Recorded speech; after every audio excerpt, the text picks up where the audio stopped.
बिल्कुल, जब भारत और पाकिस्तान के पहलवान आपस में आमने सामने होते हैं तो निश्चित रूप से हर व्यक्ति स्क्रीन से नजर नहीं हटाता है। संजय, बिल्कुल, नजरें हटी और दुर्घटना घटी, इसलिए नजरों को बना करके रखिए। लॉन बोल्स में इस समय मेंस 4 फाइनल चल रहा है, जिसमें नॉर्दर्न आयरलैंड के खिलाफ भारत खेल रहा है। सोनी 6 पर आप देख सकते हैं यहां मुकाबले की शुरुआत हो गई है। रवि दहिया रेड में आपके सामने, और यहां शुरू में एक दाव लगाने की कोशिश, पैरों पर गए बहुत ही चपलता के साथ पाकिस्तान के पहलवान। तारीफ करनी होगी रवि की, जिस तरह का उन्होंने डिफेंस किया, और अब रवि डोमिनेट कर रहे हैं इस मुकाबले को। हालांकि पाकिस्तानी पहलवान ने अटैक लगाया था, रवि दहिया ने उसके अटैक को काटते हुए उनकी ताकत को डाइवर्ट कर दिया, चपलता से पैरों का सही इस्तेमाल किया और पलक झपकते ही पीछे आके कमर पर बैठ गए। 2 अंक अर्जित किए हैं। कल के मुकाबले में हमने देखा दीपक पुनिया ने पाकिस्तानी पहलवान को हरा के गोल्ड मेडल जीता। आज ये सेमीफाइनल का मुकाबला 57 केजी फ्री स्टाइल वर्क का, देखिए किस तरह से डेंजर पोजीशन में ला दिया है और यहाँ पर चित करने का प्रयास। तारीफ करनी होगी पाकिस्तान के अली की, जिन्होंने अपनी पीठ को चित होने से बचाया। बिल्कुल, चित्त होने से तो बच गए, लेकिन मुकाबले को शायद न बचा पाए। अभी तो 1.5 मिनट हुए हैं। रवि ने 4 पॉइंट्स का दाव लगाया, डेंजर पोजीशन में लेकर के आए थे। एक बार फिर पकड़ बनाने की कोशिश पाकिस्तान के असद की, और अब उन्होंने पकड़ अच्छी बना ली है। क्या डिफेंस कर पाएंगे रवि? रवि एकदम मैट पर छिपकली की तरह चिपकने की कोशिश कर रहे हैं, लेकिन असद उन पर पूरा जोर लगाते हुए, असद अब चले गए हैं लेग पर अटैक करने के लिए। अगर ये मुद्रा कायम रही तो डिफेंस अच्छा माना जाएगा।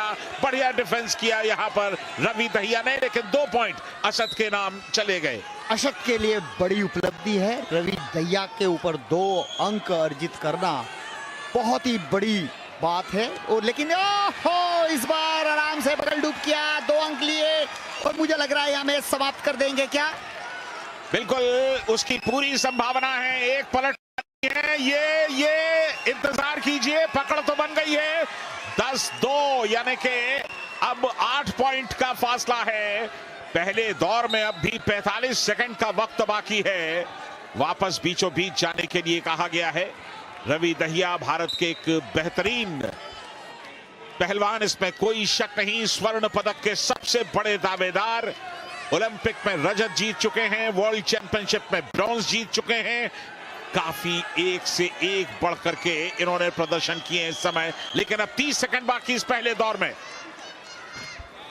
मैं तो संजय पाकिस्तानी पहलवान की तारीफ करूंगा कि 2 अंक उन्होंने अर्जित किए हैं, ये बहुत बड़ी बात है। और ये देखिए एक बार फिर कलाकारी दिखा रहे पाकिस्तानी रेसलर अशाद ने यहाँ पर डेंजर करने की पूरी जिद्दोजहद की है, और निश्चित रूप से 2 अंक रवि दहिया के ऊपर अर्जित की। खतरनाक साबित हो सकता था, लेकिन बहुत ही खूबसूरती से भारतीय पहलवान ने वहां पर उस पोजीशन को क्लियर किया है। कड़ा मुकाबला दोनों के बीच, इसमें कोई शक नहीं। एक लम्हे के लिए पाकिस्तान के असद को पॉइंट्स मिले, लेकिन उसी के साथ रवि ने भी पॉइंट लिए, तो फासला जो है वो 8 पॉइंट्स का अपनी जगह पर कायम है। तारीफ करनी होगी पाकिस्तान के पहलवान की भी, अली असद की भी। इससे पहले जैसा कि मैंने बताया, मोहम्मद शरीफ ताहिर ने 11-0 से हॉकिंस कोल्स को पराजित किया था न्यूजीलैंड के सेमीफाइनल मुकाबले में, और फाइनल में अपनी जगह बना ली थी।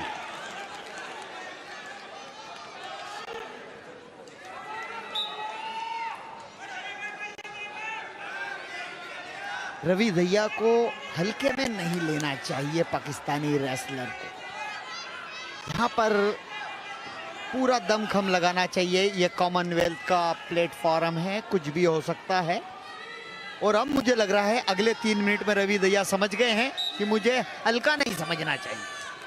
बिल्कुल, महिलाओं का सिंगल्स भी बैडमिंटन में इस समय जारी है। पीवी सिंधु आप देख सकते हैं उन्हें खेलते हुए। पकड़ बनाने की कोशिश, अच्छा एक पैर पर गए, लेग अटैक करने की कोशिश की, ये पकड़ बन गई है, और इसके साथ ही जो 2 पॉइंट्स चाहिए थे वो रवि को मिल गए। तो तकनीकी श्रेष्ठता के आधार पर रवि दहिया ने इस मुकाबले को 14-4 से जीत लिया। पाकिस्तान के पहलवान की भी तारीफ करनी होगी। रवि दहिया को उन्होंने कुछ हद तक एक संघर्ष करने पर मजबूर किया है। बेहतरीन मुकाबला, शानदार प्रदर्शन रवि दहिया का।